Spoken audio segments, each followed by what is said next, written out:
Alright guys, welcome back to another podcast. This is number 17 and I'm joined by a couple of guests today. Alright guys, Leo and Ksenija, how are you guys doing?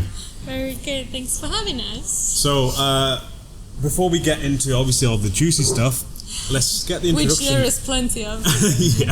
yeah, we've been talking about a lot of the crazy things before this podcast has gone on. So let's get the introductions out of the way. Who are you guys and how do I know you?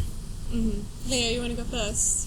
Yes, so my name's Leo. I'm head of yoga at Blok, Manchester, and I knew Chet beforehand through Lululemon, but then obviously we asked Chet to come in and get involved when Blok opened, because as you obviously all know if you're watching this podcast, he's got all the techers.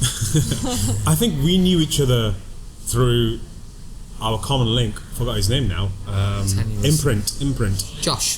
That's the one. Yeah, and yes. I think we followed each other for 2 years, and I remember you were doing a lot of the handboarding?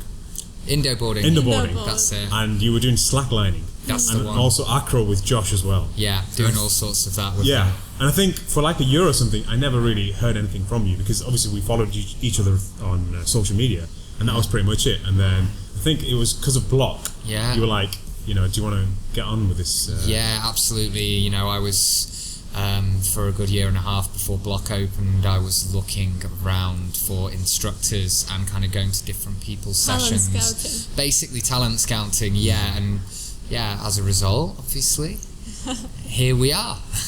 So, what's your background in? So, where did you start? How did you get into yoga as well? Because that's how you're mainly known for. Okay, yeah, I got actually into yoga because I used to rollerblade professionally, and I thought I was an athlete. And then I went to a yoga class one day, and the guy teaching the class had to stick me on 3 blocks before I could sit with a straight spine. My knees were up here and I couldn't breathe. And then I had my first experience of a down dog.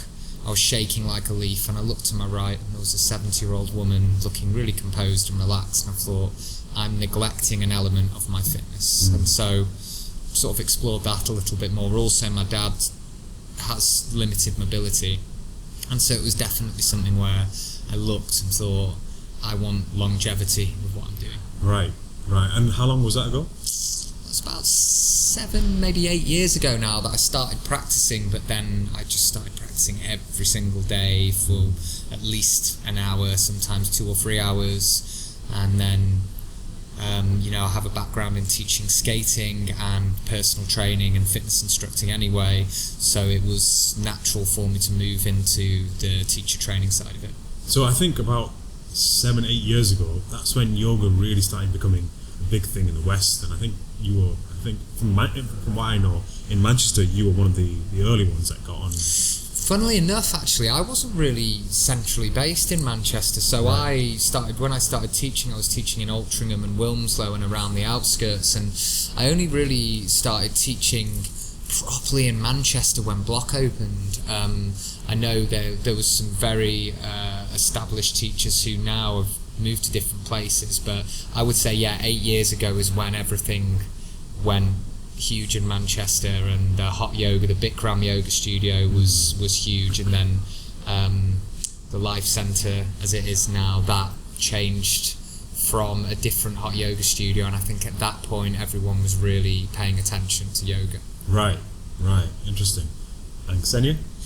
Hi, everyone. So my name is Ksenija, and I know Chet through Blok, because obviously we met here when Blok opened in September, and I started going to your classes, so that's when we met. That's actually the same time as me and Leo met. I used to go to Leo's classes, and the rest is history. But my background is, I was born in Estonia.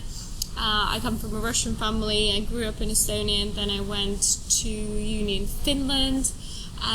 Then I got scouted there for modelling, so while I was at uni I started modelling then, but it wasn't my full-time job at all. It was almost like, just earning some money on the side, which worked out well. But then I went to France to study, then I moved to Italy to work, and then I moved to Brazil for a while. Wow. And then I came to UK, which was now 7.5 maybe years ago.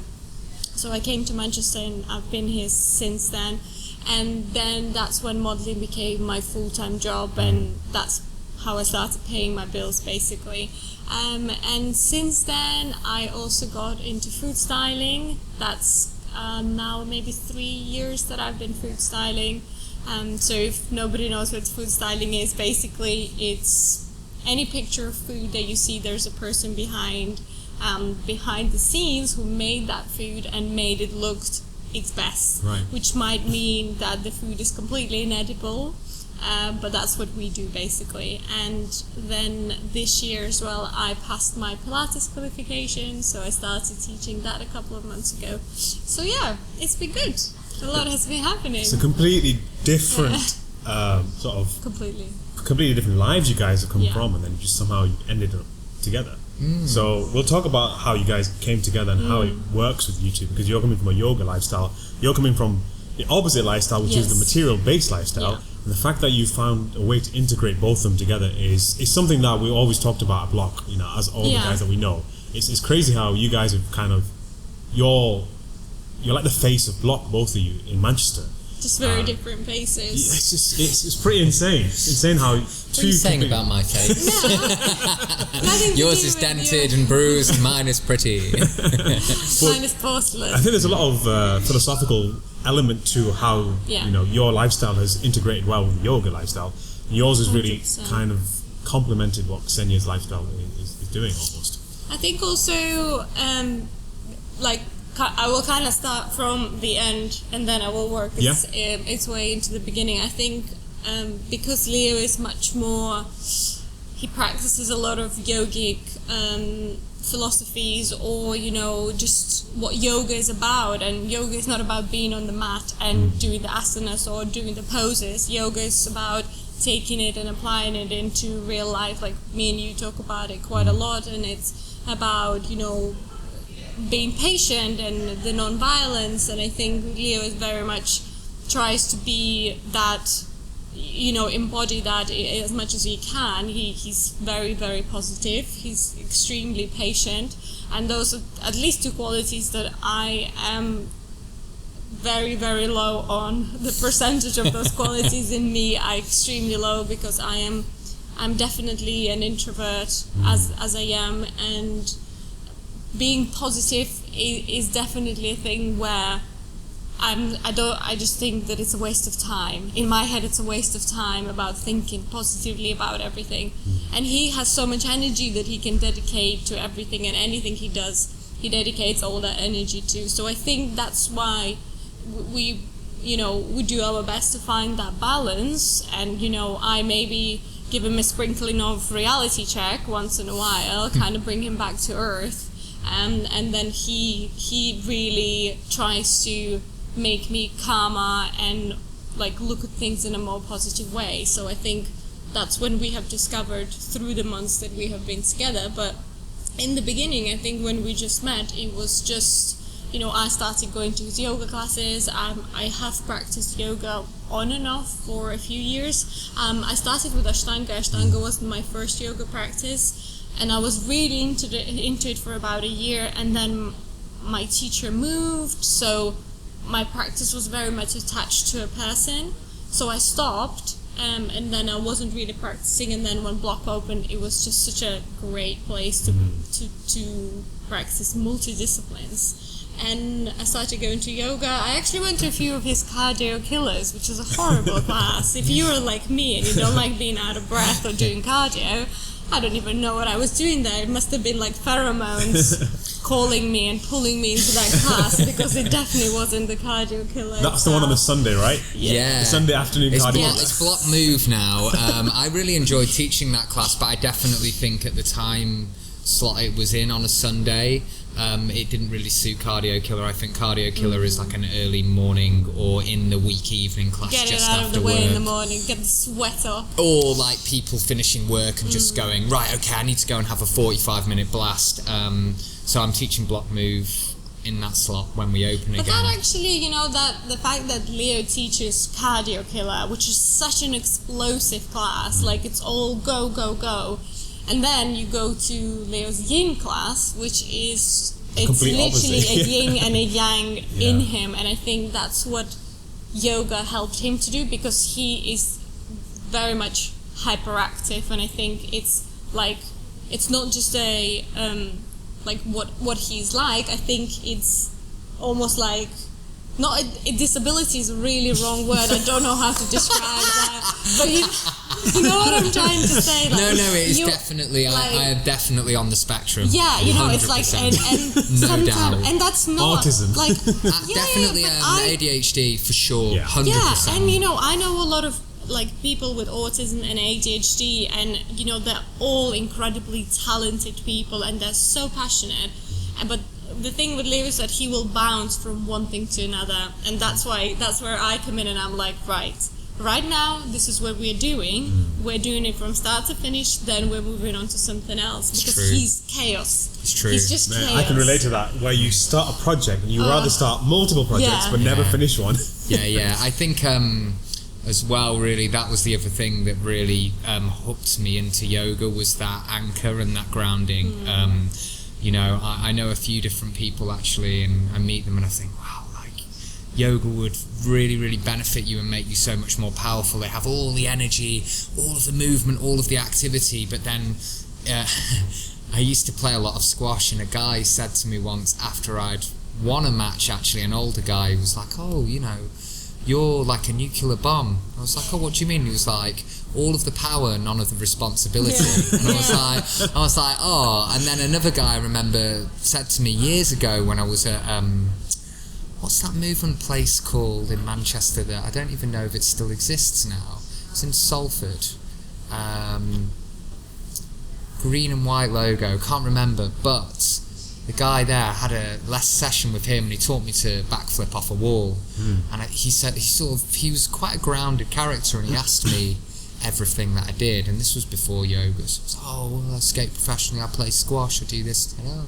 Too much yang and not enough yin, and I didn't really even know the concept of yang and yin then, and I read it and looked it up, and it made me realise that actually, so yoga for me is a lot more unnatural than, say, teaching a cardio killer class. Really? That is my Which I natural think a lot of remit. people who would meet Leo would think so, very different, because No. then they would think, oh, you know, he's yoga, you know, he's a yoga teacher and he's that what he does, but really that's not his But natural. that's a credit to you. The fact that people see you as the yoga teacher guy means that for you to go from what you were before, which is the hyperactive guy that just can't stay still, to be known as the guy that's chilled all the time, because that's how we've known you. Well, it depends though in what circles, because with the roller discos that I have, I mean, with those there's like 150 kids there, you're teaching them. I actually do the DJing there as well and do all the announcements on the mic, and I have to be super yang there, really engaging and interactive with the kids and very high energy,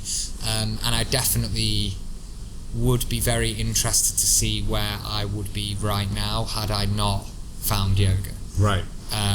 You know, I feel like I would possibly burn out at some point, because everything I was doing was just that way.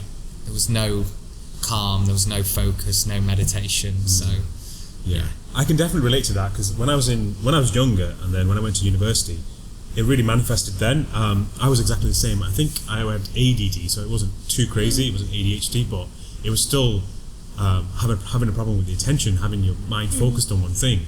And I remember that manifested into not being able to sit still. So do you know when you have that irritable sensation where if you sit still for too long, you just feel like very shaky and jittery? I used to have that. And when I got to university, my friends knew never to put me in the middle of the benches. So when we sit in the lecture theatre, not to have me in the middle, because they know straight away if he's in the middle, he's going to start panicking and just kind of running around crazy. Because you don't have the option of getting out. You can't get out. Yeah. It's the fact that you've got the escape there. So when you're on the edge, you know straight away that at any point, if you wanted to leave, you're there to leave. But when you're stuck in that middle part and you're almost sandwiched in between people, it's a very dark place. And I feel like maybe you've also experienced that dark side. That's come out. The dark side has come out through. Interestingly, I used to ignore all of my feelings completely. I would just be yang with everything. So if I started to feel unhappy, I would just go and skate. And I'd go and skate for 4 or 5 hours, and I would exhaust myself to the point where I was too tired to think. Right. And that's what I would do on a subconscious level. What was really interesting is I started doing care work when I was about 12 or 13 with a kid who was skating at the skate park, and his mum asked me to take him skating and be his care worker, and I went through all of the processes with him because he has Asperger's and ADHD. And when I did that training, it was such an eye-opener because I was, a bit of a troublesome child in terms of my energy levels and hyperactivity, but it was never something that was labelled back then as this specific condition or type of mentality or whatever you would call it. But that taught me a lot, working with him and seeing all of his things that he was fighting and battling with. It made me realise that I'd had those things too, and kind of gave me more self-awareness, which is something I never had before. I had no self-awareness at all. I would just do things. I would never really think about why. I would just do things for the sake of doing them. Yeah, I can definitely relate to that. Just feeling like the only way you can either not confront your feelings and emotions is to kind of distract yourself and do something else on the side. I used to have this thing where it's almost described as being a clown-like. So if you look at the psychology of a clown, the reason why a person becomes a clown or performs in a circus, one of the reasons, is they've got issues that they're not willing to address, so the way they deal with those is through laughter and making other people smile and happy. 100%. And from that, a lot of people mistake that as, oh, this person must be happy all the time. Like, if you've got that much energy, you're so bubbly, you must be happy all the time. But it's not really understanding that behind the layer, if you peel the layer off, there's a child there that's really struggling with things, and the only way you feel as though you can deal with it is if you continue either pushing it aside and focusing on things that you enjoy, or just completely ignoring it altogether, which eventually it melts over, doesn't it? Like, it has to come to a breaking point, like you said. 100%. And I don't know if you ever reached that breaking point. I think I was probably lucky enough to not reach that breaking point as a result of going on my teacher training. And in the teacher training, it was a really amazing training, actually, because a lot of yoga trainings, they just teach you how to teach yoga. They teach you a sequence, you basically copy and paste, and they create teachers that can all teach the same sequence, which is fine in a way. Some people need that. This teacher training, first 2 days, they said, you're not learning to teach yoga right now, you are learning about yourself. You are going to learn who you are so that when you teach, it comes from a place of authenticity. So first thing they did when we arrived was have us put all our stuff down. It was the evening. We went into the woods and we did a half an hour Yosho meditation, which is the shaking, screaming stuff. And I was the only guy there, and there was 26 other girls, which people would go, oh, it's great. But actually, I think in society, girls or women are in society encouraged more to speak about their feelings, whereas I think men in traditional society, we are taught to be silent and not speak about our feelings. And I felt really uncomfortable in that environment at first because we had to open up, we had to be vulnerable. And actually, I was, they started talking about limiting self-beliefs. I've not got any limiting self-beliefs. Like, there's nothing, everything's good, I'm always happy. And then throughout that 2.5 weeks, everything came to the surface. And it wasn't in a bad way because I was in such a supportive environment, but it really helped me to realise that I'd been massively neglecting a huge part of myself, and just that the clown syndrome, or whatever you would call it, is perfectly describing what I was like before my trainings, for definite. It changed everything. Yeah, definitely. For you, I don't know if you've experienced anything similar like that in the modelling industry, because you've got the camera in your face all the time and people are judging you based on the way you look. So yeah. I guess you can relate to that in that sense, right? 100%. I mean, the thing is that I always had, I guess, a backbone to separate my work from me and how I feel and how I see myself. I think it's very important if you are in any kind of industry where you get judged by how you look, which it can totally be applied to our industry right now, to the fitness industry. It's like, oh, if you're not in the greatest shape you can be, I don't trust you to train me. Which is so sad, because there are so many body shapes who can never get to the perfect photographed magazine cover shape, but then the people have incredible integrity in their body, they're strong, they're incredible teachers, they have the skill and the knowledge, and so it's difficult. But for me, I always manage to take a no as an answer. You have to do that, because the amount of times you will hear no is more than you will hear a yes. Because we go to the castings, and I remember I spent a month in Milan one summer, and I would have in the morning the agency would send me my itinerary for the day, and I would have 7 or 8 castings, and so you are just running through the city with your portfolio book, with your heels in your bag, and you're just running from one place to another. And then you turn up to a casting, and Milan is obviously one of the biggest places for modeling, and so many girls there go there for a season. So you go there for a couple of months, and you would turn up to a casting, and you have to put your name on a list, on a waiting list, and then you go to look at that list, and you have number 236, and your next casting is in 20 minutes. And then you wait, however long it takes, because, you're there. If you go, you might miss the job. And then they say, okay, you 7 stand in a row, and then they say, you stay. And then, they might take a picture of that one person, or, you're there and they say, oh yeah, your hair is the wrong color, your nose is too big, your shoulders are too wide, it can be tiny little things. The amount of times that somebody told me I had my lips done, and I'm like, do I have to carry a picture of myself as a baby to prove that that's not the truth, or do I just let it go?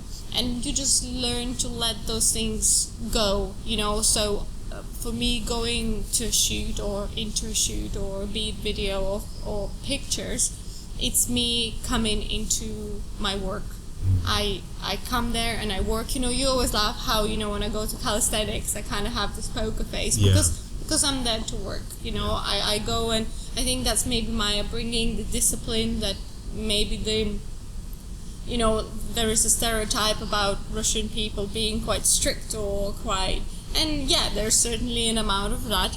My dad is quite I wouldn't say he's a strict man, but he's certainly disciplined, and he never heard him shout, but at the same time he could really hurt you with a word. He would just say all the right things for you to hear him, and it was very much a disciplined childhood, especially when it came from my dad's side.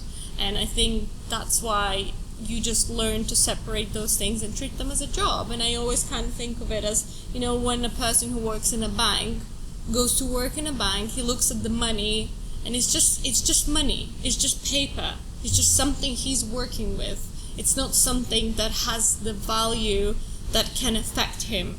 And it's the same way, the comments that I might hear about how I look, or how much inches I need to lose off my hips. It's just all there, take it or leave it. I met so many girls through the years, because I started modeling when I was 17, I'm 29 now. I met so many girls who get so affected by this industry, and it's cruel, it's so cruel. And if you don't not take it personally, sometimes it can be hard, and I have seen a lot of people crumble under pressure and get eating disorders and etc., which is just horrible. It's very, very sad to watch an industry destroy very young people in that way, who just lose their confidence completely. So yeah, I mean, I don't know, I'm definitely that person who, because you kind of said that you relate to the fact that, you want to make other people happy, and you always wanted to, not please, but, really, please, or, for people to like you. Yeah, I think I was always an opposite. I always said, and I always kind of had the position of, I don't have time or the energy to be pleasing anybody at all. If somebody sticks and stays in my life, that's great, but if not, I'm not gonna mourn you. I let go of people quite easily, but getting people in or inviting people into my life is even harder. So that's always quite a process of I don't quite know how close I wanna let you in. But I think that again, that it all roots back to how you have been brought up and how you felt maybe as a child, or how like my mom is very much loving. We have quite similar moms that Absolutely. are extremely loving, and have this so much emotion and love, and I think they're also quite like touchy. My mom is very like she likes touch, but I don't know, it's really strange. And my dad is actually completely opposite, like similar, and exactly the same as your dad. And I think that, I don't know, like at one point in my life I just went kind of to my dad's side more, where sometimes I don't like being touched a lot, like unless it's a person that I feel extremely connected and intimate with. I really enjoy that, the physical touch and the physical support, because that's what it feels like. You kind of feel a bit embraced and protected, or you just, somebody's got you, and I think that's what it comes to. But then a lot of the times when somebody wants to hold me or touch me all the time, my best friend at school, oh my god, she was just like you guys. She was so hyperactive. Oh yeah. Internal temperature high. Wow. Allow it to cool. Right, so this is take 3. What's going on? Tech. I think this tech doesn't want you to talk about his friend. It's Mercury in retrograde. Leo. Right, so you were talking about your friend. I was talking about my friend, my best friend, who she has been my best friend and my only friend that has stayed with me over all these years of moving, because I think that's difficult to have people that stay in your life while you're moving places, and I've moved quite a few countries. So at school, we went to primary school together and high school together, and she was just like you guys. She had so much energy, and in classes she would like lick her finger, stick it in my ear all the time. She would just like poke me, tickle me, I don't know, mess with my hair. She was very, very touchy, like very tactile.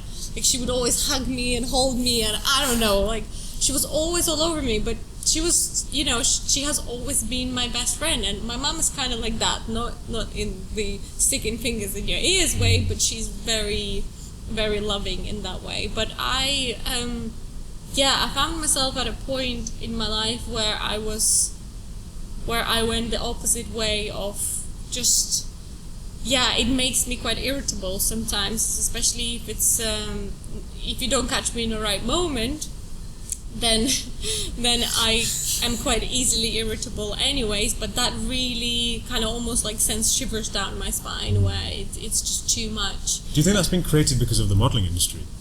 Possible, because I think maybe I created that distance between myself and people, or people in the room with me, or just in general, where I think maybe my work in separating myself from work and my own personality have gone like wrong somewhere along the path, and now I don't even like know what's what anymore, because I just kind of crawled back into, not a shell, because it's a very comfortable box that I live in actually. I've got like all these little holes that I made myself, and I observe.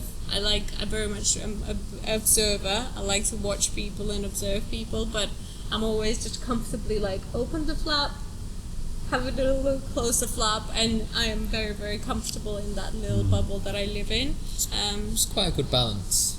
I think it works quite well, really. I think we balance each other out. For us, yeah, definitely, because otherwise I think if both of us would have the amount of energy that Leo does, or if both of us were like you, oh god, can you that'd imagine? be a really grumpy household. I think it's quite cute when she gets angry and grumpy. I'm like, the problem is that I'm just about knowing the right levels to just poke, just like her best friend used to be. Where he learned it now, but in the beginning it was like, sometimes I was like, Leo, right now you need to stop talking. I want to sit in silence. And then when I say silence, I really mean silence. Sometimes music irritates me. Like, I don't know, there must be like a condition where, noises or just things, it's little things, or, sometimes we're in bed and I'm looking at a vase that for some reason like has been turned, and that's definitely like OCD, and I can't go to sleep, I can't relax until I go and I twist that vase to how it was before. Yeah. And it's the same with sound. I really have to be in a mood for any kind of sound, be somebody's voice or music. And I love music, but I have to be in a mood to have music on. Like I do better with actually TV when it's just some kind of really pointless program just in the background there. Like just white noise rather than music. Yeah. I don't know. Yeah, you're quite sensitive for something. Yeah, definitely. But yeah, it's interesting with all of these chats and just your childhood and how it affects your character traits and the parenting styles. And you know, I did a lot of training with the yin side of things and your muscle fascia and how it's almost like a memory bank for the history of your upbringing and how all of the history is stored within your body and the fascia. And I remember someone saying to me once, they said, oh well, the stress and trauma is in your body and your muscle fascia, and I was like, and your emotions, I was like, yeah, sure it is. This was before it was like, oh okay. And then I remember I did my 200 hours and one of the teachers there, who was extremely well practiced with yin, took us through a yin sequence, and I'd never really done yin before. And at the end of it, I was super happy. It was sunny. I was in the Rockies in Canada. It was the most beautiful environment. Everyone was lovely. I was finally exploring this thing and becoming a teacher, doing what I wanted to do. The class was amazing. At the end, really happy. My tear ducts had just opened up and I just had water streaming down my face, and I was just like, I don't understand this. But I think that was as a result of hiding from everything for such a long time. And I think you get that a lot with people when they come to yin practices. People haven't practiced yin that much. They'll have a class where they have that release. Some people are... Same with breath, I think. 100%. Yin 100%. and breath are just such a triggers for a lot of people. The same with me. Yeah. Like I, both in yin and in breath, for me yin, anything with hips, like put me in a shoelace and I am in agony, like in such a comfortable place that I'm fidgeting and I want to move out of it, and it's just horrible. Same with back bends. Anything that is a chest opener for me is horrible. Like we practice acro yoga together, and there's a lot of back bending, there's a lot of like chest opening, and anything with chest opening just, it makes me lose my breath, so it's almost like I can't breathe. But that I think comes from me like holding on to a lot of things and just bottling up a lot of things. So like that's just you opening up your voice or opening up your chest, opening up your heart to anybody or anybody that can see you. And I think I avoid those kind of situations. And same with breath. When I started going to breath, my God, I was in bits every single time. Like I was just in tears and horrible feeling, just heavy, and I would carry that feeling through the whole day after the practice. And I remember I went about 3-4 times with Craig, and I did it with Scotty as well, and I was like, I just need to keep going, I need to keep going, I will have a breakthrough, I will feel better. But then I stopped going because I was like, I don't want to feel that way. Like it's not nice to feel that way when you have that really heavy feeling. And then I said that to Leo and said, okay, let's go together. We will go together. We'll do breath together. So we went to Craig's class together, and Leo was like lying next to me. And for some parts of it, he had like his hand on me, and and it was an incredible experience. I had an amazing session. I still cried, but the feeling I left with was the opposite to what I used to feel. It was a release and a relief. It was just like letting go of a lot of things. So breath has been amazing, and that definitely was like, oh, I do want to go again, and I do want to experience that again and again. But we know a lot of people for whom breath, I think, has been quite a life-changing thing. Yeah. Eye-opening, isn't it? Yeah. I've talked to Craig about this. Your camera's off. It's fine. I've talked to Craig about this when I said to him, when you're doing breath work, and I've noticed a lot of people tend to get rigid when they first do it, and they get the claws, the talons. Yeah. And T-Rex. I've never had that. And I said, what could it be with me that's different with everyone else? He goes, well, when you're doing it, your body is like, honestly, like when you look receptive at to it. It's just your body's dead. Like it looks as though you've just literally died, and your body's just nice and soft. You've taken away all the stress from your body, and he said it's maybe because you don't hold most of the stress in. Plus, all the stretching I've done in the last God knows 4 or 5 years, you've released all the emotional problems. Probably, you know, and it really does help to open up the main two areas, like you said, the chest area is related to any of the traumas you face when you've experienced fear. So when your father shouted at you, you tend to close off straight away, or someone who's like a bully or something who shouted at you, you tend to hold it there. Plus, it's also like you said, when you've gone through a relationship and you've gone through the ups and downs of a relationship, it can affect you emotionally, and a lot of the problems there are stored in the chest area. That's why when someone breaks your heart, you feel it there, not there. Yeah. So that is the biggest. Because here it might be saying one thing, but here where you feel is so different too, and that's why, you know, us telling ourselves to do something, it's so pointless. You know, you really have to go on that journey of feeling and working through the emotion rather than through a thought, because if you're working through a thought, it doesn't take you anywhere. You know, it's the emotion that takes you and leads you somewhere. Also, as well, though, I wonder, Chet, is it to do with the fact that you're not someone that holds on to things? You're not someone that holds things. You know, a lot of people, they hold on to things, and that gets manifested in their physical body, and then for them to release that, they've got more of a grip on it, kind of. I mean, the deep front line in your body, which breath does a lot of work with, and these heart openers, you know, that is where you have a massive knot of fast twitch muscle fibers, and it's your fight or flight response, and it's, you know, that any kind of traumatic and stressful situations, they get really activated here. So and it's interesting with you though, because you're very open in your back, so it's not kind of, it's not a physical thing. It's not a physical. No, I you know, when we go in a back bend, and sometimes we teach together, so I will demonstrate and Leo teaches, and we will go into a proper wheel and then to a full back bend, and he will be like, hold for 5 and 4. By 4, I'm out. I don't want to stay there. It's just, I don't want to stay there. And it's not that, you know, it's hurting somewhere, you know, that it's like, oh, a massive strain. I can stay there, but I don't want to stay there, so I come out. Like anything like this, I'm like, oh, no, I'm out of here, because I can't breathe. It definitely sounds like a more psychological barrier. And then breath work, if you think you are working into those fascia from creating expansion and contraction, big expansion and contraction, that's really getting into all of that fascia in your deep front line. You're stretching, you're creating vibration probably from your breath as well, and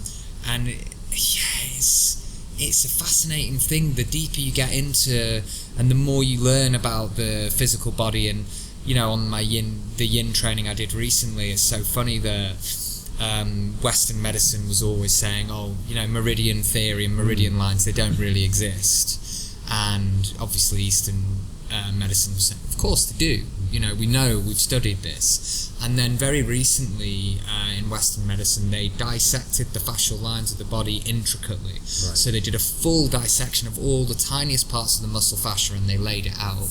And there is a 95% correlation with the meridian lines and with the fascial lines. So basically, they've been speaking about the same thing. And in Western medicine, they always just said, oh, you know, the fascia, it is a layer under the skin that supports your body, it holds your organs in, it's there to protect. And then a guy did he was working in somebody's wrist, and he had them under full anesthesia, but with a microscope. And it's a fascinating video to watch, because it's like a spider's web. It moves and reacts on its own, and it's even something where if you walk along and you feel like you're going to trip, and your body catches itself, that is nothing to do with your brain. Your muscle fascia reacts without any signal from the brain to support you. So it's almost like a living organism itself in your body. And they've scientifically proven now that stress and trauma, everyone knows you get tight shoulders when you get stress and trauma. It manifests physically as knots in your fascia. It literally becomes knots in your fascia, and then so it's just really, you know, with all of this, where you hold tension in your body, and depending on your conditions, your childhood, your upbringing, and the trauma that you have, you hold that in completely different places in your body. It's fascinating. So tying in with that, it's quite interesting how when you actually look at the body, when you have these pockets of trauma across the body, a large portion of guys tend to have most of their emotional baggage in the hips. Don't know if it's the same for girls, but a lot of the stuff that when I'm doing these stress therapy classes, it's exactly the same protocol. I'm releasing the body and releasing the tension in the body. And I remember teaching it at Jim and Juice, and I think Craig attended, and it was just a bunch of guys. And most of those guys were in tears by the end of the class. And I said, look, this stuff is not supposed to be any of the woo-woo stuff. You know, I'm not going into any of the deep stuff. No, this is the fact that you just sat there quietly, focusing on the stretch and realizing that, okay, how do I become consciously relaxed? And I wanted to relate it to cats. So I always mention cats when it comes to stretching. So if you look at a cat compared to a dog's locus of thought is on the exterior. So how it reacts on how you guys come in. So if you come in and you're in a bad mood, the dog knows straight away, maybe I should stay away from him. If you're in a happy mood, and the dog's literally waiting for your approval. So as soon as you arrive, the dog's jumping around all over the place. Cats are different. Cats don't give two shits about anyone. And the reason for that is because their locus is on them. Their focus is on them and how their body feels. So I remember when I was about 4 or 5 years ago, when my ex used to have a kitten. When it grew up, I used to watch it walk around her flat elegantly, just very elegantly. And I remember one time I would just push it lightly off the bed, and how softly it would land. And then the instant I went to touch it and they didn't want me to touch it, everything would just flare up. All the muscles would come out. Now they have the ability to turn that off. So once they've flared up and you leave it alone, it all settles down and everything goes back to normal again. We don't have that, and dogs don't have that. No. You know, they've done studies where dogs that are the same size as cats, so the species that are about the same size, they have pretty much 95% of the same anatomy, yet cats will be 70% stronger. And the reason why they're stronger is because they have the ability to switch it off and switch it on. Whereas if you always switched on, like the fight or flight response, you can't fully contract or relax the muscle. Like if you have an elastic band that's stretched at this level and you want it to relax again, that's not going to happen. You have to get through that relaxation and stretching phase. So it just shows you that translates into other parts of your life, so your physical activity and how it translates to your mental well-being. It's interesting. So you mean in terms of internal awareness and observation, that introception. And basically it's interesting with, yoga and breath and any of these kind of stretching practices, they do, even if you go to one of these practices purely for the physical. Like when I started doing yoga, I purely did it for the physical. It's like, I'm not very flexible. Oh, that was embarrassing. Okay, I need to work into this. And subconsciously it is teaching you to deal with stressful situations better, because you're being put in a stressful pose and the teacher is programming you to be calm, to be present, to breathe. So that translates into the rest of your life. But then that internal is teaching you to listen internally, inwardly. What's my body doing right now? How does this feel? And I definitely, before yoga, that was never, it was never about how I felt physically or mentally. It was about I would just do things. And the things that I was doing, I realised, obviously I enjoyed them all and it was great, but so much of it was for validity and approval. The things I was doing, I was performing. I was performing because I wanted people to like me. I was performing because I wanted people to validate me, almost like that dog at the door, like literally same thing. And I was completely unaware of that, but that was a lot to do with my, experiences in my childhood that shaped that fear of being alone, and fear of not being loved, And it's interesting, you can analyse all of this stuff very deeply, you can go very deeply and psychologically into it, but actually, even if you're not analysing any of that, even if you're not taking the depths of the yogic practice into all of the philosophy side of it, it will subconsciously have all of those benefits anyway. And same with the stretching classes you're doing, same with block moves, same with all of that stuff, Yeah. It's fascinating. Definitely. So, talking about this and then bringing it back to how you lived your life in terms of the modelling and stuff, would you say the Ksenija that you know now compared to the Ksenija that was 10 years ago, how do you approach the modeling industry now compared to how you did back then? How has it affected you? Yeah, I think it definitely changed 100% because I think in the beginning I was so much more full of excitement about it, and it was almost like, oh my god, I got picked, I get paid for my looks, and that's that dog thing again. Where where you're like, and we were actually talking about this the other day, where I said I've really went through a stage, especially in the beginning of my modeling work, where I was feeling really sexy. I felt so sexy all the time, and it really showed if you compare the images. I wish I went through that phase ever in my life. But no, it's really, we can't relate. It's actually not very good thing in a way, because if you look at the images that I have taken in the last 3 years to compare it to the images that I took 6-7 years ago, it's a totally different person. Of course, you grow out of a phase, but you also grow out of wanting to be wanted for how you look, because that's your job at that point. That was my job. So definitely the importance that I was putting on how I was looking and how I was perceived by people was completely different, like black and white, to how I feel about it today. Now I have no interest actually a lot of the times in what a lot of people think. I do care a lot about the opinions of people that I care about, but unless you know me, and the same way for me, I apply that rule to myself, unless I know you, how can I actually judge you? How can I actually say anything about you or what I think you do wrong or right? Because I don't know you. I have no idea what you do in your spare time. I don't know what charities and donations you make in your, somewhere back home. I don't know, what you do.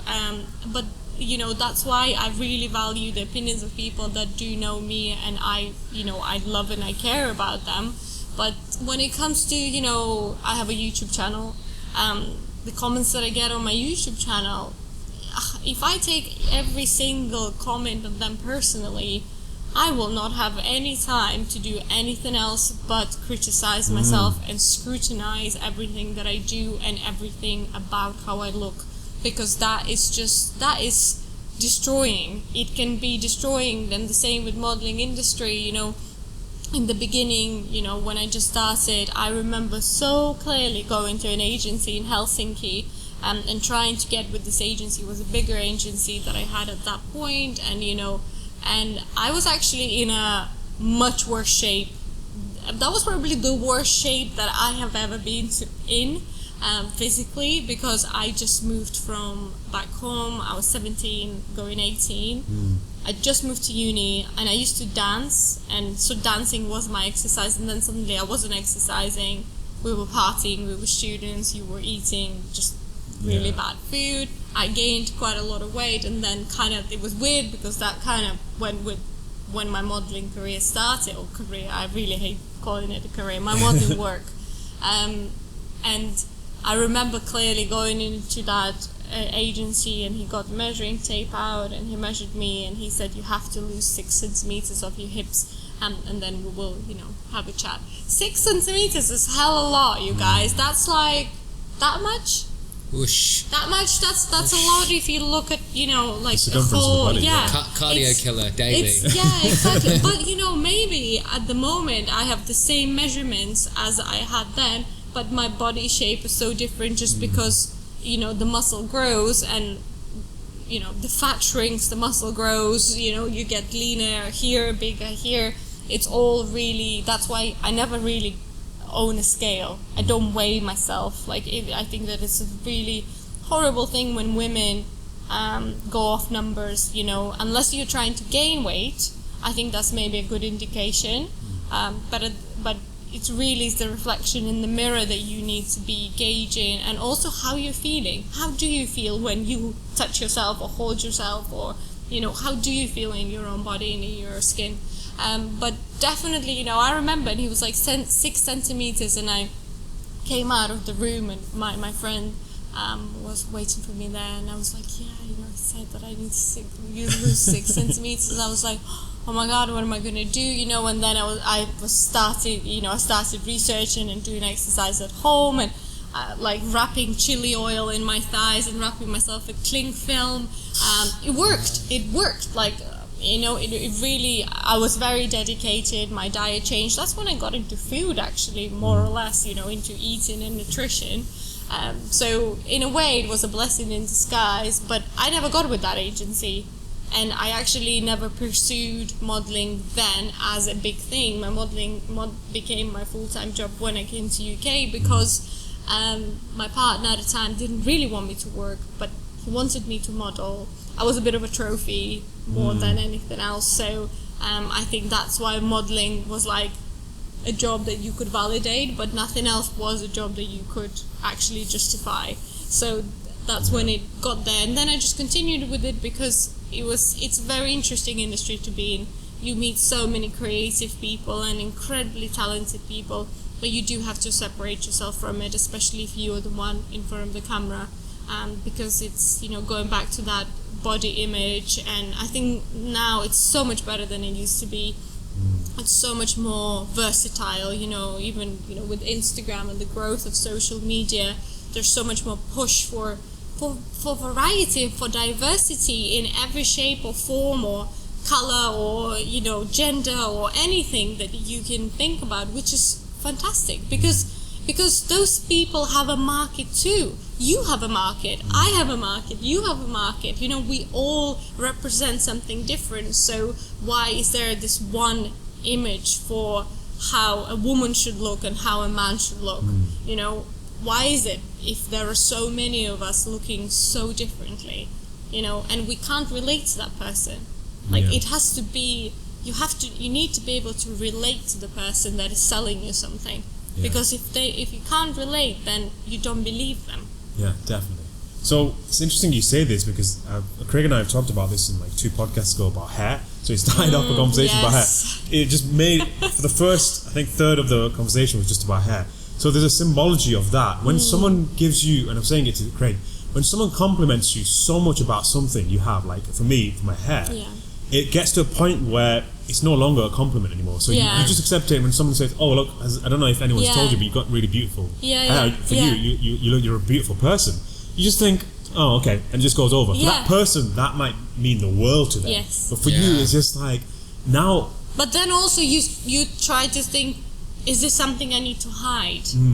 Because that's when I think it can take a weird turn, where if somebody compliments you or something, then you're like, oh, I'm just going to wear my hair up because I don't know if these compliments are getting weird, or it can become an attachment. And then you do things like I did 8 years ago. Not saying that my hair is anything special, but I used to get women who didn't find me attractive saying, oh, I want hair like yours, weirdly. And then I cut it off about 8 years ago, and I felt so weird. I did not feel like myself, at all. To the point where a guy was taking loads of shots of me doing my skating, and then I was like, I don't want any pictures taken of me skating anymore. And that kind of your identity and what you define. If someone, for instance, says to you, Chet, your hair, that becomes kind of part of your identity, which can be a good thing. It can be great as long as it's not twisted and becomes a negative thing. Or it's definitely a weird one for me. Maybe you have to experience that though. Maybe you both have to experience that part where you become attached to it. So when someone used to say to me, you had beautiful hair, I used to be like, okay, I'm just going to ride this now. So what about if you cut your hair off? So this is the other thing I was listening to the other day, I think it was about a week ago. So this guy was putting this question forward to the guy that was answering the question. He said, look, he's a good looking lad, and he got so much attention from women all the time that he got sick of it, because at the start it's amazing, right? But maybe for the first couple of years it's amazing. But then it gets to a point where now, it's like what Russell Brand experienced when he was in that industry, where now you can't differentiate the people that actually like you for the person you are, or they like you for your fame, or they like you because they think you're good looking, and it's when you get to that stage, you almost have to cut ties with it completely. So you have to almost do a fast. This is why fasting in the eastern side is so important. So when you fast from something, so for me, it got to a phase where once I took it head on and thought, you know what, I can't really do anything about my hair. Like, I can't really change it. It's thick and I can't do anything about it. For many years I used to hate it when I was a kid because it used to be just a bush. So, and now I got all the compliments. And the same with the eyebrows. Like, you know, having thick eyebrows back then, it's like, why have you got caterpillars on your eyes? Yeah. And stuff like that. We used to get all sorts of names. And now, looking back, this is the trend. And now it's just like, what would I feel like if I completely shaved it off? Just so I get the attention completely away from it. Yeah. And to But be then fair, that would attract a very different kind of attention. exactly. So all you've done is basically you've subverted your demographic. You've gone from the people that like someone with really long hair, and now you switch the demographic. So the way to deal with it is to address it head on. And then I've just realized that if you look at the whole of yoga, and I've had these discussions with a couple of yogis in the last couple of weeks, is to move yoga from this typical white pretty girl, skinny girl on a yoga mat, to move the demographic away, you can't just say we'll just switch the demographic. Yeah. We'll just have Asian people, we'll have black people on the mat. Yeah. No, you've got to kill that. Kill it from the roots, which means take away the aspect of yoga which is targeting it on the physical.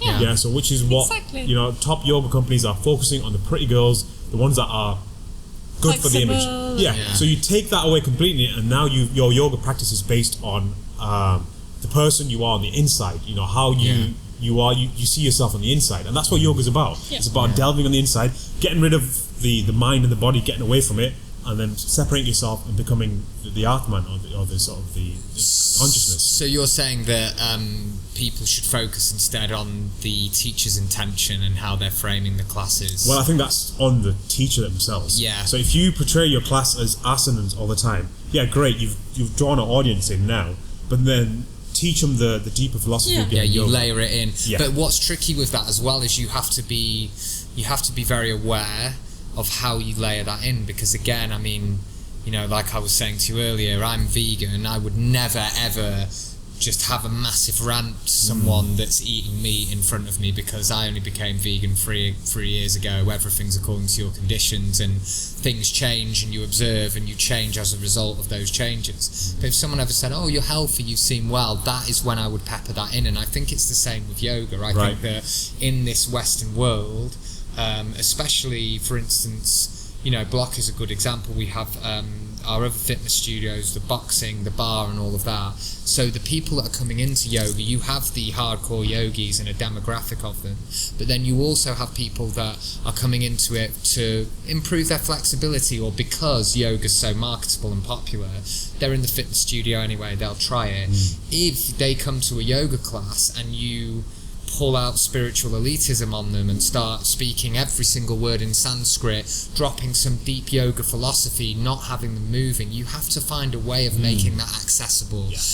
And you have to find a way of layering it in a way that if people are coming just for that movement, they get that. Subconsciously, the work's happening anyway without them realising it. They're learning to cope with stress better. They're learning to work into themselves more. But then you can layer in those things when people are receptive, and that's something that you have to be really aware of. I think when you're teaching is your audience, you have to look at your audience and work Read out it, and work out what they're receptive to and what they need on any given day. I think that's with anything. You can't just bombard someone. Like, say, if a child wants to learn a piano, you can't just be like, here's a grand piano, I'm going to teach you everything, buy all the expensive stuff, and you're going to learn it here and that's there. what happened to me. And then I literally came home one day. Smashed it. I sellotaped my piano, and I was like, "Mom, I don't want to play it anymore." I was like, "I don't want to do You it." physically sellotaped Yeah, I it. sellotaped it because I was like, "No, I don't want to do it," because my teacher, she was like, "We're going for the win," you know, like this is it. It's victory or nothing. It's you know? their aspirations on you. Yeah, exactly. It's on their the pressure that you feel, and she would remember, she would like smash my fingertips into and she would hit me with a stick on my hands, and she was an incredible, like a very, very talented teacher, and like the students that she had were all so talented and got so many wins on different competitions. But you know, it's like when people ride elephants. When people ride elephants, that elephant is actually taking you somewhere and listening to the person who's sitting on his neck and ramming a stick into his ear.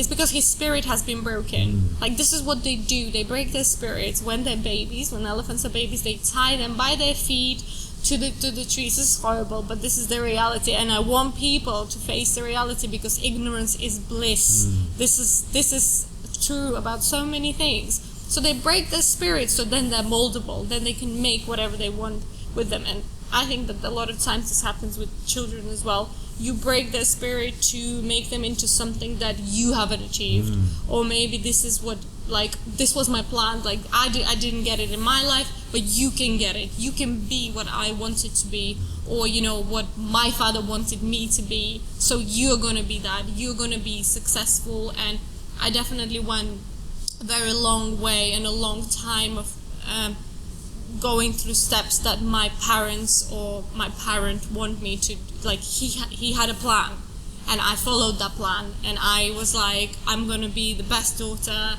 and I'm gonna be successful, and I'm gonna achieve things. And then it actually happened quite early. Like, thankfully it happened quite early for me in my life, where I was like, actually, fuck that. I want to do exactly what I want to do, and I want to be whoever I want to be. And I had maybe like a good year or 2 years with my family where there was friction of my family trying to push what they wanted me to do, and I was pushing against it, and I was like, no.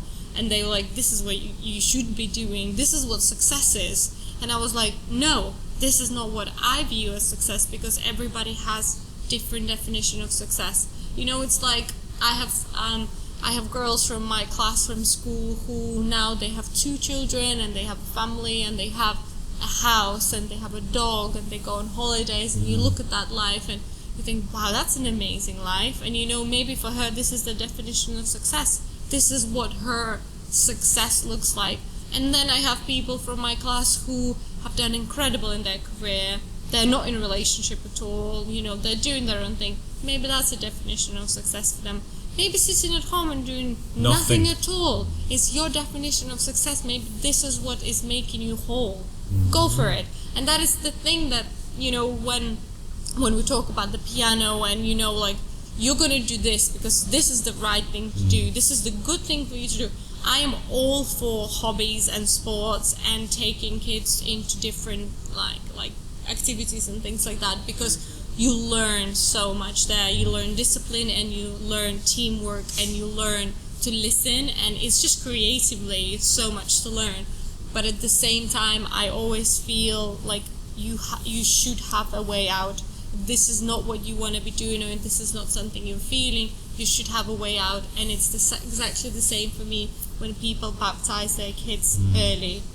I completely disagree with that. I'm really grateful to my dad, who was like, she's not getting christened, because, you know, we back home we're Christian Orthodox. You know, kids just get baptized. They just get baptized pretty much as soon as they're born, and you're born into a religion. There is a God that is chosen for you. This is your God, this is your book, this is the book that you should follow. So my family is not really religious. I became an atheist very early on, actually. But I just feel like everybody should have a choice, regardless of it's a path that you choose in your life or it's a religion that you want to follow, because then it just, somebody's molding you into something that maybe you're not. Like, maybe I want to break free from the little box that somebody wants to put me into, and my box is shaped into a pyramid. Pyramid. But it's that tapping into your deeper intuition, rather than, you know, you can go through your whole life kind of not aware of your subconscious, and you are doing things because that's what you've been told is good, or you've received praise and it's made you go, oh, I want to do that more because that makes me feel good, because people like me when I do that. That isn't necessarily your real, like they call it, like sankalpa in yoga, so your like direction based on your deep intuition. And I think that sometimes it's forced. Like for me, it sounds like you were being pushed that much that actually that side of you pushed back. Yeah. And went, okay, no, this isn't what I want. Actually, I'm going to rebel from this. But you're a fortunate person for doing that, because at least you have the the tenacity and the character to say, actually, no. And I think I was exactly the same thing. Like, for the typical Indian, being a doctor, being either part of the finance industry, a lawyer, or accountant, etc., and then or an engineer. Those were the three careers. If you chose anything else, you're a failure. Yeah. And I guess in a certain degree, I have three of the siblings, so out of the four of us, I was a failure to my parents because I used to get in trouble all the time, and then I used to not follow the typical path. So then once you come to that bridge, you've crossed it, there's nothing else. So now I'm a failure in my parents' eyes, so I have no expectation to live by now. Exactly. So you've terminated that, and then you can be your own person. But then on the flip side of that, it seems to me like your dad is quite a strong-headed person. He knows his mind. He knows what he wants to achieve. So maybe, in a way, he's instilled that in you without meaning to, where 100%. You've got to the point where 100%. You've gone. I mean, it's like my dad taught me to swim by throwing me in the water. He taught me to ride a bicycle by running next to me, holding my neck, and then letting me go. Yeah. And then I would fall, and then he would do that again, and I would fall, and this is how he made me learn things. But you know what? It's also what I learned from my dad the most, and what I'm most grateful for, is how little expectations I have of people, and how little I think that somebody is going to help me, do anything for me, or be there for me. It can be difficult because when I think it has two kind of sides to that coin, because on the one side I have so little expectations of people that you can't disappoint me. I already had no expectations of you, so you can't disappoint me. You can only make me feel good, because it's like, oh, you're a really good person, I'm so happy to have you in my life, But if you're a shit person, then I'm like, okay, keep walking, keep looking forward. That person just, slides to the side. But on the other side of that is me not having those expectations also means that your trust to people is quite minimal. I don't really trust people on how they will treat me, or, you always doubt like how people feel about you, and I think that's why you just don't really let people in then. And I think for me in relationships, when it comes to like intimate relationship, it has always been a thing as well, where I just like, I love you, but if you decide to go with somebody else tomorrow, I'll be like, okay. Yeah, whatever. Yeah, it's really you have to let people go, because I have to, like, I can't dwell on it. I have to move on. I have to force myself. It's really interesting actually, because I'm probably from the opposite end of the spectrum. But I'm that way, and you're aware of that as well with me, where I've got to the stage now where I genuinely am in a place where if somebody changes the way they are with you, or they break your trust, or do any of those kind of things, it's not something that I'm going to see as a reflection of me not being good enough. It's something where I'm like, oh, okay, well, this obviously isn't working anymore. And it's interesting, I think, that a lot of people, when they hold on to relationships and stuff, I think it genuinely comes down to a fear of death, actually, and a fear of change. And a lot of people fear change. They fear, but that fear of change, it always comes from that fear of death. And I'm not saying like, oh, I'm fearless, I'm not afraid of death or anything, but what it is that actually I just accept things as they are. And I remember actually my previous partner, I remember when I was studying the yoga philosophies deeper, and it really resonated with me, the yamas and the niyamas, and I remember this idea of non-attachment, and I started speaking to her about non-attachment, and she immediately decided that was related to our relationship, related to her somehow being disposable and all of that. And actually, no, what I was trying to say at that point was that I don't need to be with anybody. I choose to be there, which surely carries more weight. I don't want to hold on to things and be like, I need these things, because actually in reality in life, the only thing you need is to be aware internally of your internal landscape and nourish that and feed that, in a positive way. And things externally can change, something terrible can happen to you, and that can be, it's all about your perspective and how you absorb that information. Something you could consider to be the worst thing can happen to you, and a year later you can look back on that, and depending on how you've received it, that can change your life massively for the better. And it's all about your interpretation of it. It's all about your internal narrative. Are you a victim in that narrative? Are you, oh, this person's left me and it's because I'm not good enough, or it's because they've treated me badly? There's no good or bad. There's just narratives. We create a narrative to try and understand and interpret things, because what we don't know, we're scared of. And as a result of that, I think that people can become very attached to things because they've created a narrative. But your lens is everything. Your perspective is everything for me. I think Sadhguru mentions that in the best possible way. He says, if you look at a person that's either half brain dead because a part of their brain doesn't function, they look more peaceful than most people see on the street. So our own mind, our own intelligence has become our own enemy because we've allowed it to become our own enemy. So most of life is pretty much the thing that separates us from animals. So when I was studying animals, the biggest thing that separated us from animals is our ability to respond to things consciously, to have a conscious choice about something. So if someone breaks up with you, you can either be, if someone cheats on you, you can either be just as bad and sleep with someone else, and cheat on them, just to say, look, I'm going to one-up you and we're going to even this out. Or you can choose to say, actually, I don't want to be a part of this sort of mentality and this lifestyle, so I need to go my separate way now. So we have a choice. We can choose to respond to certain situations, or we can choose to react. Animals don't have that. Well, there are only a few animals that have that can actually respond to a situation as opposed to reacting to their instincts. You've got many cases where people get mauled by a lion or mauled by a shark, etc. That's the animal reacting to that. And why do we never hold the shark accountable for it? Well, it's because they don't have a conscious choice. They react. Whereas human beings, when a human being decides to kill someone, that's a conscious choice. You've chosen to kill someone, unless obviously through accident and they've died through an accident. That's different. But you have a conscious choice about that. So when people say, well, man's instinct is to sleep with as many women as possible. Yeah, man's instinct is there to do that, but it's whether you're choosing to do that that makes you a human being. So you have that natural instinct that the animal instinct to procreate, but you have a choice whether you want to react on that. So and I think a lot of guys do go through this, you go through that phase where you think the numbers and the amount of women you sleep with is going to gratify you.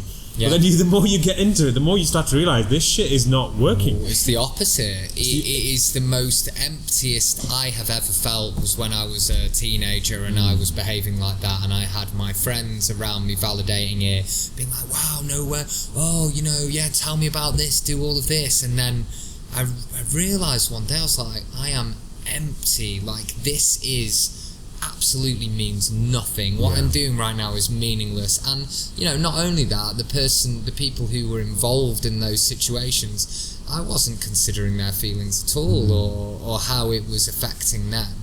And definitely it's not the way at all. That is you being moulded by male society and what is expected of you, and that idea of the archetypal male. You're attractive to the opposite sex, you're strong, you don't have emotions. All of that is kind of subconsciously programmed in, and then your peer group, they elevate that, they give you that validity to think that is the way. And again, that was a big life-changing point for me, because I was in and out of relationships all the time for validation, and then at one point when I realised that, I chose to not be in a relationship and not actually entertain. Press the middle one and then press record. Not entertain the attentions of the opposite sex, purely because I knew it was doing me no good at all.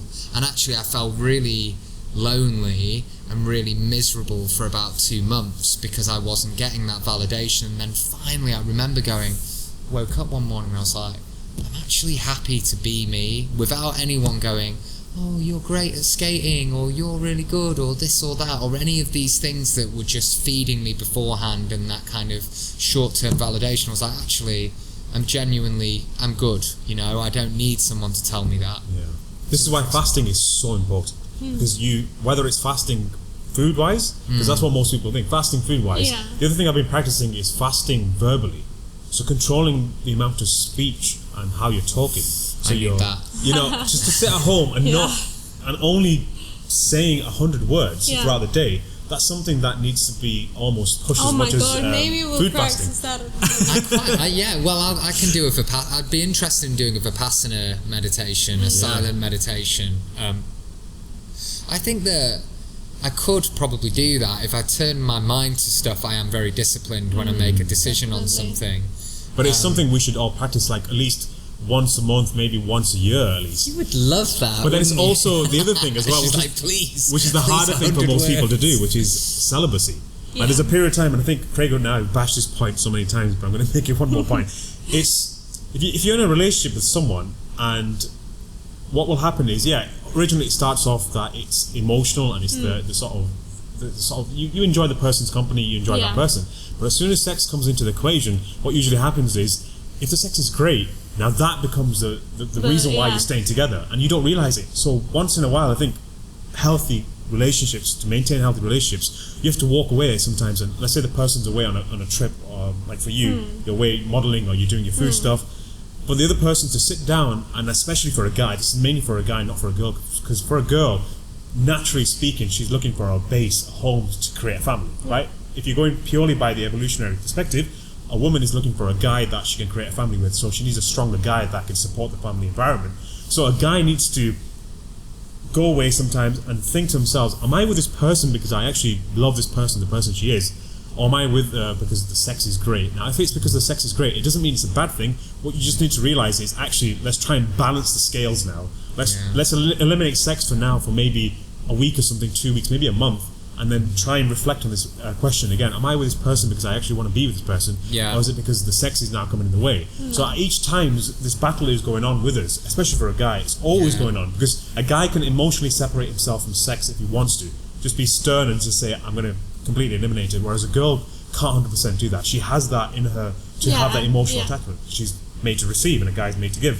So to remove that just for a period of time, and that's why in Hinduism they have Ekadashi, so every 15th day of the month you would fast, whether that's sexually, verbally, even like the fruit and vegetables and the food that you consume, you fast on that for the whole day. So then you have that reflective ability to every once in 15 days you have that break where you realize, actually, I'm appreciating what I have with this person.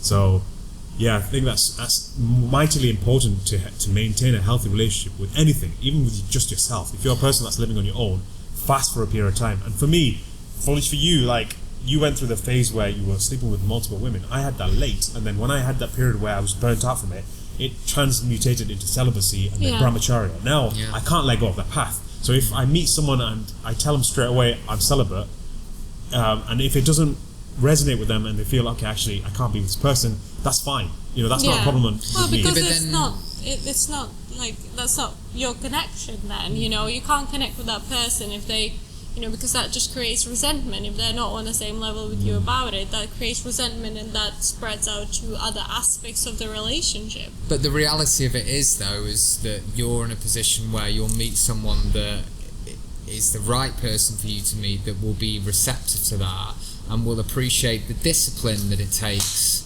for you to be in that environment. And actually, then I'm sure that path would potentially change at that point, where it's like, okay, this person's completely accepting of exactly who I am. They understand the reasons why I'm doing what I'm doing, and they appreciate me without that side of it. And then it's like, okay, that's when that situation could potentially change. Or it's the other way around. It's either one or the other. You're either going to find that perfect person or you're going to find no one. And it's whether you're willing to take that second path, which is a complete life of celibacy. And that's what I'm doing now. It's a complete life of brahmacharya. If I find someone great, but even in that environment, it's to have a brahmacharya lifestyle, so you only procreate pretty much for the reason to have children. I think with brahmacharya or not, it's the same in every relationship. You can go through so many relationships where you feel like this is the one, this is going to be the one, and then something goes wrong. It's not even that something goes wrong. You just grow in different Yeah. ways, Yeah. or you get interest in different things, and then that pulls your attention, and it takes your attention from what us used to be, and then you find yourself as a person separate from that person, and then it just depends where you kind of float, and then it is again, it's kind of, maybe you will meet that person that just, and it's not even that it ticks the boxes, it's just that it's it's good, like you don't have to double, like you don't have to ask yourself about it all the time, or you don't have to wonder, or you just don't you ask yourself any questions that need answering.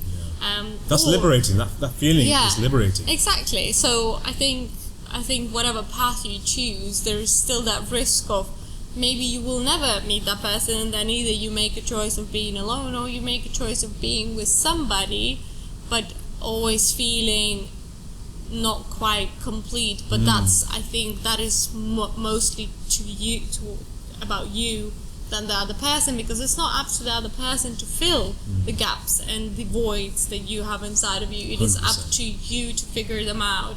But yeah, sometimes I think that if we take ourselves on a path of self-exploration, or just trying to dig a little bit deeper and understand why we are the way we are, our personalities or our traits, you really can pull yourself away from that person, because suddenly it's not even that you are filling my voids, you complete me, because I need to complete me. Yourself, yeah. But then that also can take it, like I say, to the other way, because you're like, well, actually I'm quite complete just as I am, I don't need anybody else. But then it's what the other person brings into that completeness, and the layers that it can layer onto that.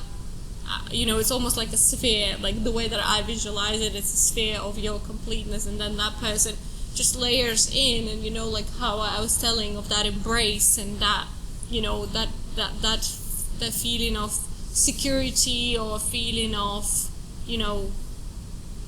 just somebody being there for you. I think it's like icing on a cake. Yeah, exactly. You can have the cake completely fine. You and don't it's need great, the icing, yeah. but it's nice to have the icing on top. Exactly.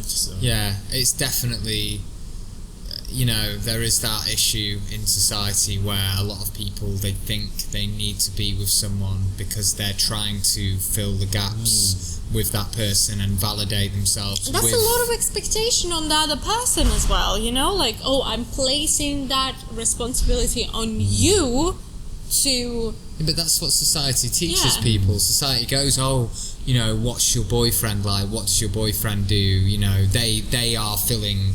It's about them, not really what about car does you. he drive, and it's not, even if it's not the car that they expect your boyfriend to have. It's a good thing that people aren't asking you that question, because I've got a rust But that's bucket. the thing, I like it, guys. Unique. Well, unique is a lovely way of... It's a good way to put it, Chad. The rusty bonnet's the best. But it is like, for example, you would look at me, and if we weren't together, and when you just met me, and me and Leo weren't together, you would have probably got an image in your head of a person that I would have been with. The same way as I meet you, I probably have an image in my head of what you should have in my head. What was your image? Yeah, I want to know what your image would be of me, like, for instance. A yoga girl for you.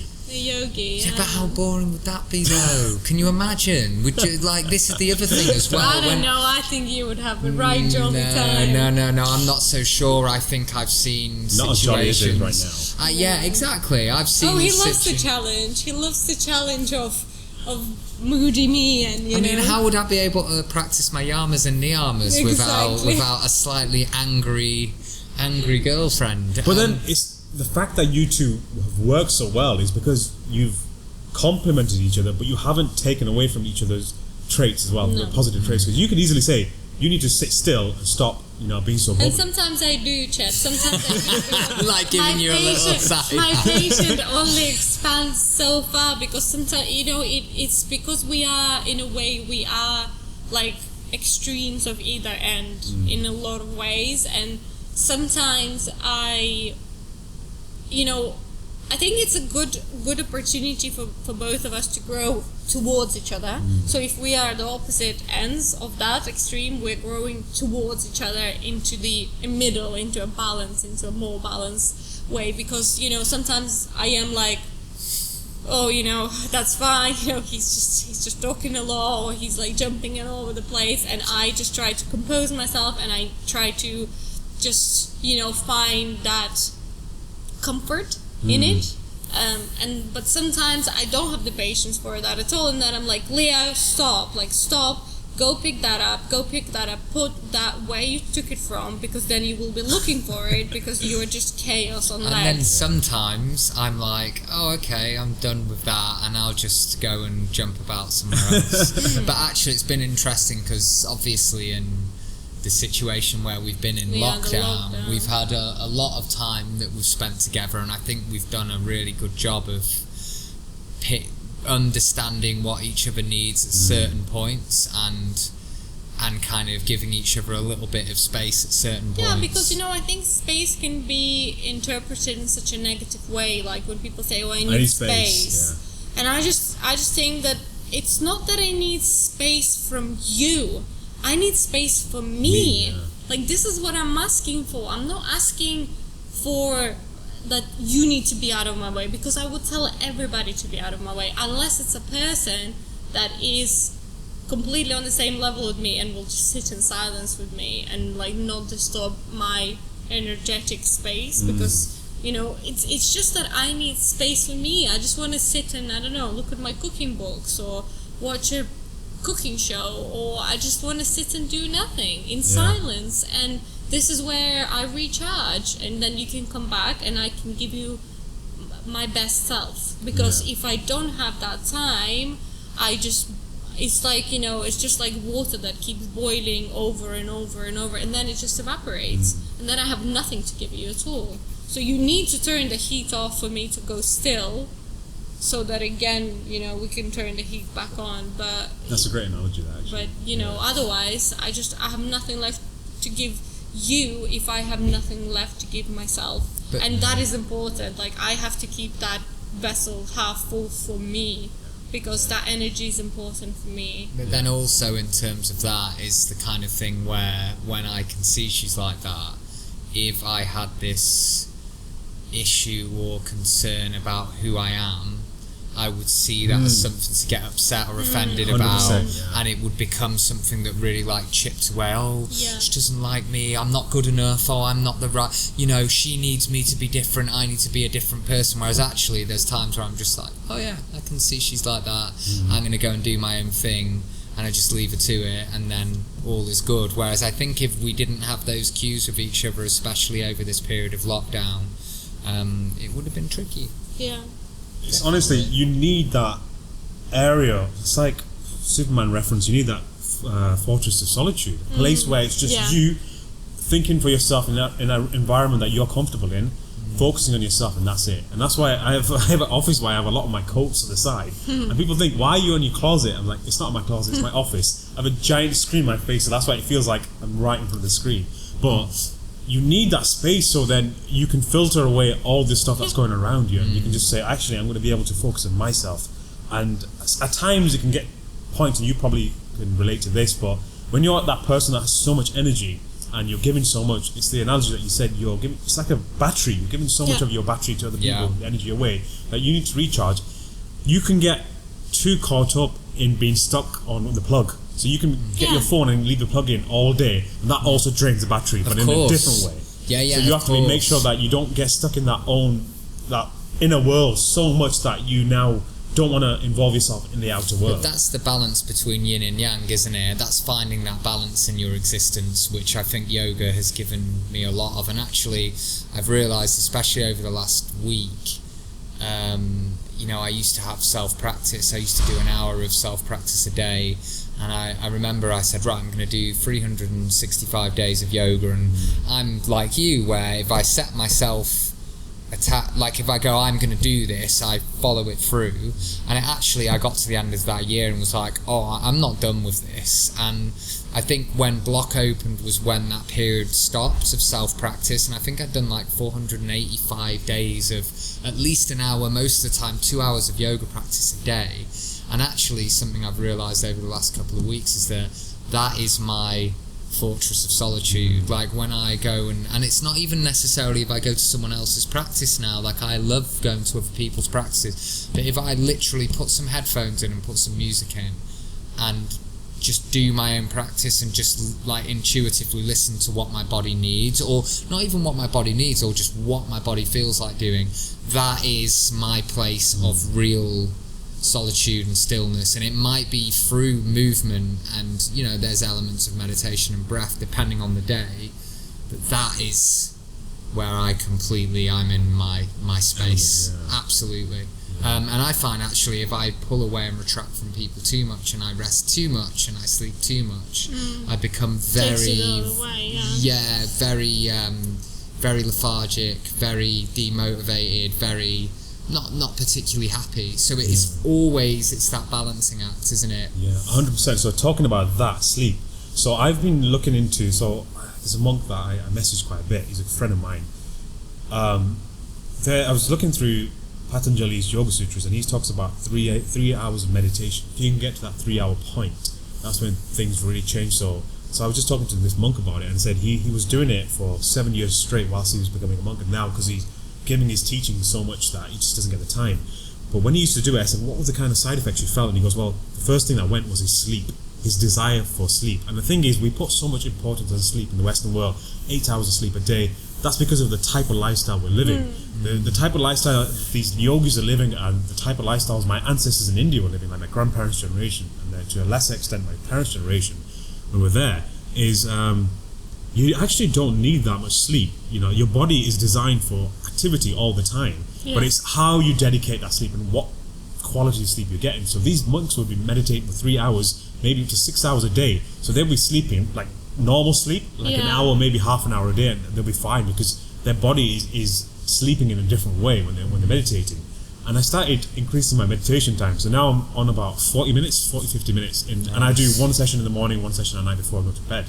And I realized just the awareness, just like picking up on the tiny little things that are going on in the environment, and just being sensitive to everything. So, I've always been good with paying attention to details. So when someone says, oh, you don't remember my name, because I'm terrible at remembering names, I remember you saying something about something, and I can specifically pinpoint you saying that exact way you said it and how you constructed the sentence and how you said it. I'm good at that, but also picking up on like tiny little things like flies and stuff moving around, even when you're in a conversation with someone. So it really brings up the senses to a level where now you're not.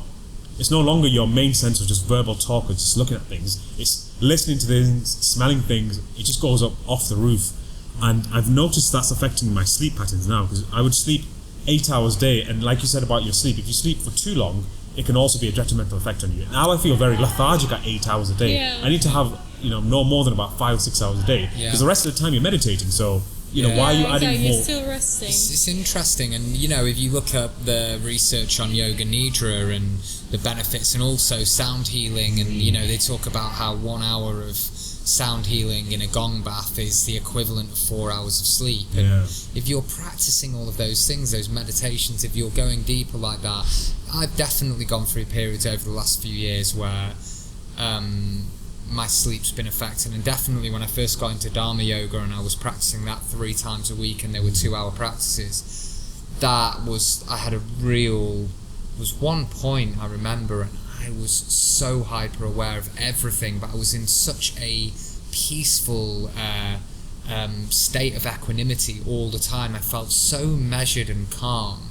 I'd go and take my dog for a walk on the park, and I was aware of everything. And it's interesting because it's tapping into those layers of the kosher. So many of us in society, we're taught to live on very much the physical level. We're taught that what we look like is the most important. That's important. How do you look? What are you wearing? What do you own? And what can you do?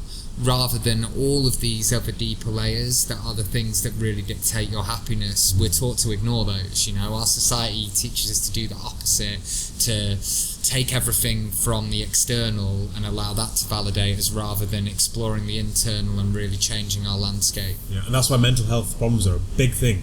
If you look at the East, there's a documentary on YouTube. That's right. There's a documentary on YouTube called The Gypsy Cobra, so the Rajasthani gypsy people. And you watch the documentary, I showed it to a few of my friends, and there's not a single person you see in that environment that's depressed. You just don't have it, because depression in that environment, they don't have much, but the stuff they have, they are utilizing to the maximum. You know, they're living those lifestyles where they're smiling all the time, they're meeting each other in social groups, they're playing music, enjoying each other's company. So you don't have that environment where you have those mental problems. Yeah. And you're living in such a tight community of people, very small numbers, like 300 people, maybe 400 people, and then when you're meeting people in like these festivals, then that's the only time you ever meet bigger crowds. So you're no longer away from other people's sort of issues. You know, you're away from other people's issues, so you don't have to deal with all that on a constant basis. Whereas right now, every time you open your phone, you see the news and it tells you about all the issues that other people are going through, and all this is happening around us. That feeds us subconsciously, and it affects us. It drains us. And it is physically traumatizing you. It is actually putting tension into your body. And also, you know, I mean, obviously with everything that's going on with the Black Lives Matter stuff at the moment, it's incredibly important. There's so many underpinning structures in society that need to be changed. But something that really, really needs to be highlighted that I don't think is being highlighted at the minute is the re-traumatization that people will be going through when they're reliving all of these experiences. You know, if you have an experience that happens to you that is traumatizing, every single time you talk about it and you go over it again, it's re-traumatizing you physically in your fascial net of your body. So that's something that I think really could do with being highlighted and addressed with everyone that's going through what they're going through at the minute, and everyone who's being re-traumatized is actually like there needs to be some more of this kind of healing going on. Yin, sound, it's breath self-reflection, work, isn't it? all of that kind of stuff. That could really that is so important right now. It's so critical, and I think there's a lot of people that are going, right, you know, we've got to take action, we're moving, we're doing these movements, but where are they practicing their self-care as well? Because just like that battery, you know, if you give everything out, they'll get drained at a point, you know. So yeah, and it's just about going on the individual level and focusing on what issues you have that you need to correct, not what other people are doing. And don't point people out and say, why are you not doing something? It has to come at the individual level. And I think that's one thing that this movement has taught me. It's taught me that people are not willing to face that. They're not willing to face the individual. So they're willing to go out there and say, actually, this is what the problem is. And it's again like what you just said, it's the external. Oh, these pillars or these people or these statues are the problem, and this representation is wrong, and these social structures are wrong. What about the individual level? And this is where we operate. It's the individual level. We don't operate in a group mentality, you know, and that's what the problem is. We're so caught up in that group mentality that now that identity of that group has become us, when that doesn't represent who we are as individuals. Yeah, I mean, I've been trying to take a lot of information in and digest a lot, and I know that at Blok it's been a really big thing. It's become a big part of, you know, Blok was never political, never really humanitarian, but then, you know, you look at our all of the teachers and all of the staff at Blok, it's massively diverse. And I think, you know, one of the teachers kind of pointed it out as, why are we not doing anything about it? And, you know, it took someone highlighting that for us to realise that that was something that we were potentially we had so much to offer there that we weren't offering, and it's been really, really amazing and fascinating to learn about all of these things that I was never really consciously aware of, because they weren't on my radar at all, and I wasn't aware that there were those things in society or those structures that were affecting certain people in certain ways.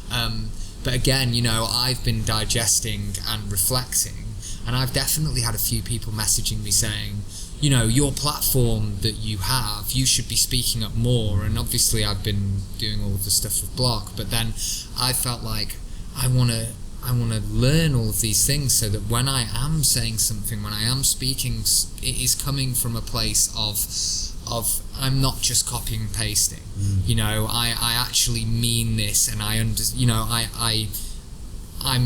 I'm with everyone and supporting them, but it is from a place as well of understanding and truly learning and listening rather than just speaking. Like truly digesting and looking at that from an internal level.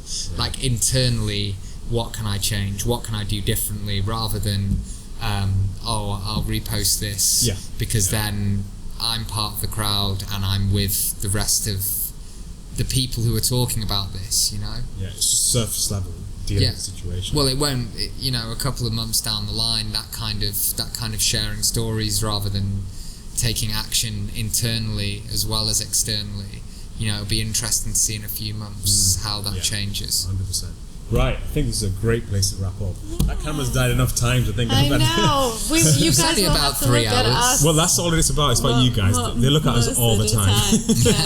So I'm sure they're not bored of your face and your beautiful hair, Chet. you'll get enough of Chet's face. Right, guys, so this was podcast number 17, and yeah, it was an amazing conversation. We've got to have you guys back again. But this time, Craig will be present. We'll be back with Craig. Craig will be present as well. Oh, amazing. So this will be on Instagram, YouTube, and Spotify. And then also, I'll get your social media links so then people can follow you guys. So, Cool. Great. yeah, perfect. Right, we'll see you Sounds good. next time. Thanks guys for having us.